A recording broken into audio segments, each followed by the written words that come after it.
ओम नमः शिवाय गुरवे सच्चिदानन्दमूर्तये निष्प्रपञ्चाय शान्ताय निरालंबाय तेजसे। हरिओम प्रभु जी। आज गीता जयंती है तो गीता पारायण होगा।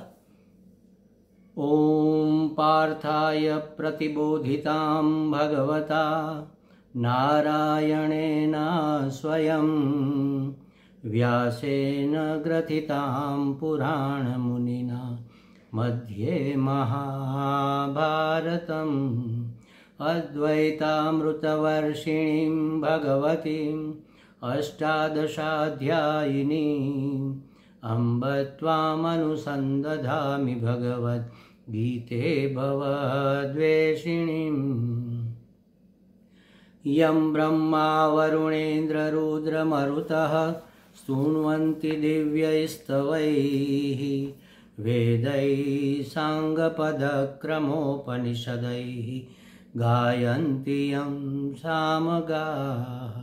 ध्यानावस्थिततद्गतेन मनसा पश्यन्ति यं योगिनः यस्यान्तं न विदुसुरासुरगणाः। देवाय तस्मै नमः, देवाय तस्मै नमः। ओम श्री परमात्मने नमः। अथ पंचदशोऽध्यायः। श्री भगवानुवाच ऊर्ध्वमूलमधः शाखम् अश्वत्थं प्राहुरव्ययम् छन्दांसि यस्य पर्णानि यस्तं वेद स वेदवित् अधश्चोर्ध्वं प्रसुतास्तस्य शाखाः गुणप्रवृद्धा विषयप्रवालाः। अधश्च मूलान्यनुसन्ततानि कर्मानुबन्धीनि मनुष्यलोके न रूपमस्येह तथोपलभ्यते नान्तो न चादिर्न च सम्प्रतिष्ठा।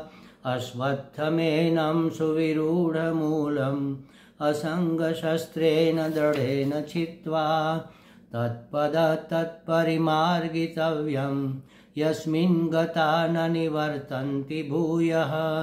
तमेव चाद्यं पुरुषं प्रपद्ये यत्तः प्रवृत्ति प्रसुता पुराणी निर्माणमोहाजितसङ्गदोषाः अध्यात्मनित्या विनिवृत्तकामाः द्वन्द्वैर्विमुक्ताः सुखदुःखसंज्ञैः गच्छन्त्यमूढाः पदमव्ययं ततः न तद्भासयते सूर्यः न शशाङ्को न पावकः यद्गत्वा न निवर्तन्ते तद्धाम परमं मम।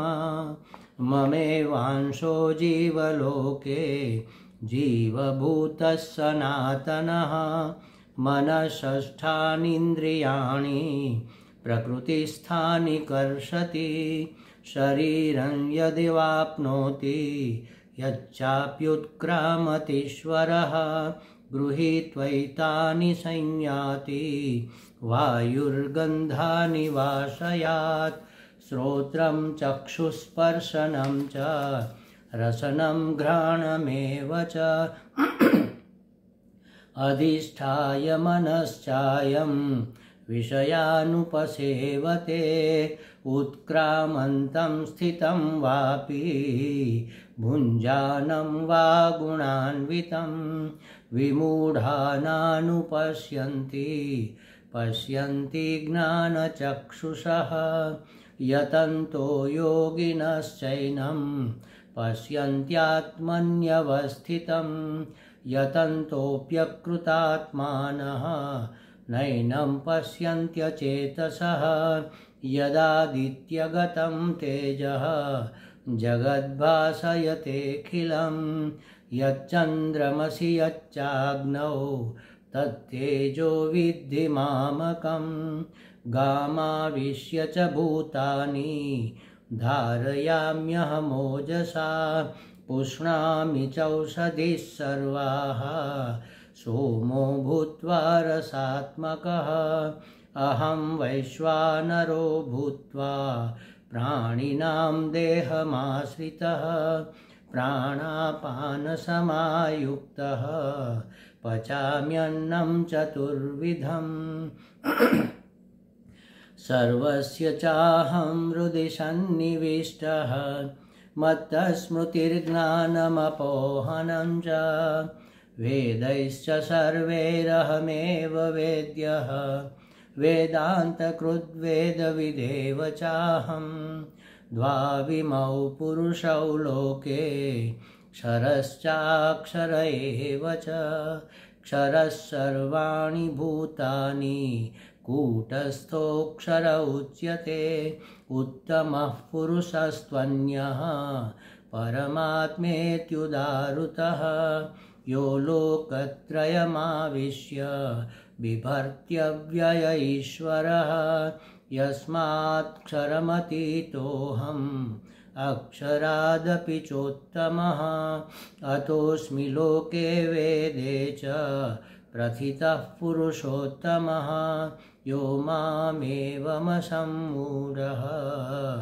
जानाति पुरुषोत्तमं स सर्वविद् भजति मां सर्वभावेन भारत इति गुह्यतमं शास्त्रम् इदमुक्तं मया नघ एतद्बुद्ध्वा बुद्धिमान् स्यात् कृतकृत्यश्च भारत ॐ तत्सत् इति श्रीमद्भगवद्गीतासूपनिषत्सु ब्रह्मविद्यायां योगशास्त्रे श्रीकृष्णार्जुनसंवादे पुरुषोत्तमयोगो नाम पञ्चदशोऽध्यायः। ॐ तत्सत्।